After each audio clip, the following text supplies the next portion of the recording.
whether you're a long-standing member of the Chamber or if you're here for the first time, these forums are about creating space for Sussex businesses. It's where we share ideas, explore new opportunities, try and stay ahead of a very changing digital landscape. So the key topic that we're going to be discussing today is SEO. Yes, and I am one of those people that gets it around the wrong way. SOE, all the time. So search engine optimization. So for businesses in Sussex, SEO is not just about improving your visibility online. It's about being discoverable by the right people. Whether you are a small local business or a growing organisation, it's important to start reaching those new markets. So an effective SEO really helps you connect with new customers, building that credibility, and compete in a really sort of changing landscape, and with those larger brands as well. So with digital competition increasing every day, SEO has become a vital tool for growth, resilience and long-term success. So that's why discussions today that we're having is so valuable, giving you practical insights and strategies that you can take away and apply directly to your business.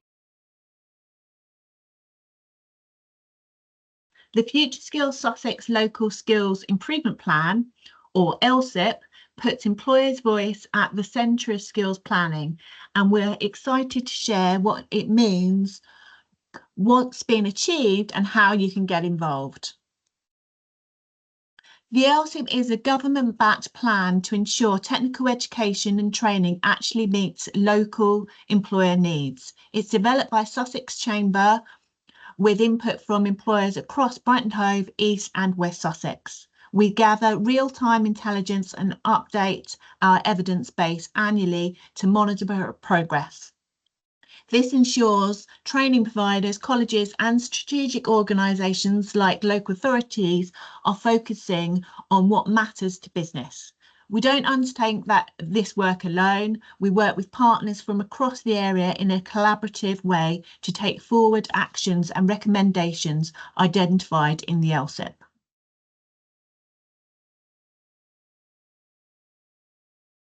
So, what is SEO? I appreciate, especially if people are in a marketing role here, they will definitely have come across it. Amanda, it's SOE, yeah, SE, yeah. I had a client call it SCO the other day. I'm not quite sure what the C standard for, but fine. So it's kind of nice to just dial it right back to what it is. So I'm a big fan of the simplicity approach of it. So at its core, all we're trying to do is make your website, any website we're working on, a website, the most relevant site in your geographic area for a range of suitable search terms. That's it, right? And when I say geographic area, that could be the UK, that could be Europe. Like we're working on, it could be one town. You know, if you're a locksmith and you're working in a really tight area. So we're just trying to make the site relevant. And I would keep that word relevant at everything you do when you're considering optimizing for any kind of search. If you're not relevant for something that you actually sell or do, then no search engine is going to pick you up. So you can have the coolest website in the world, but if you don't give any signals to be relevant to what you actually do, it's irrelevant randomly. So as I said, we often talk about Google. I will default habit. I promise I will fall into saying Google all the time when I'm talking to you. It isn't just Google now, but it's been a lot of years working with the big G, as we call it. So it's quite hard to snap out of that one. As I said earlier, SEO is often shrouded in mystery. I really hate that. It's not to say that it's super easy. It's not easy. It takes a lot of experience and things to do some of the more complex stuff. But it's not a dark art. It really isn't. And that's time to move on from there. There are a lot of factors that affect how a search engine looks at your site, how it grades your site, how it kind of understands it. And they can be on a site and off. They can be outside external factors as well as in. And Our job, and what I hope we can empower you guys to do a little bit today, is to have an effect on some of those factors. And once you kind of start to understand those factors, it makes a lot more sense. There are rumored to be anything up to 2,000 ranking factors that Google alone looks at.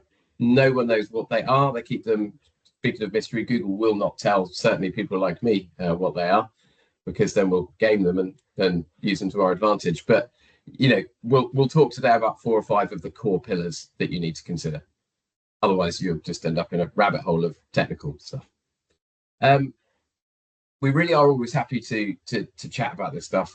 We actually train some of our clients' in-house teams to do what we do with us. So we're really happy to share. There's plenty out there for everybody, and I don't think it needs to be ring-fenced and held secretly. Right, what I thought we'd do, as I said, we think about ranking factors, we think about all the things that search engines are looking for. These 6 things are really the core pillars of SEO.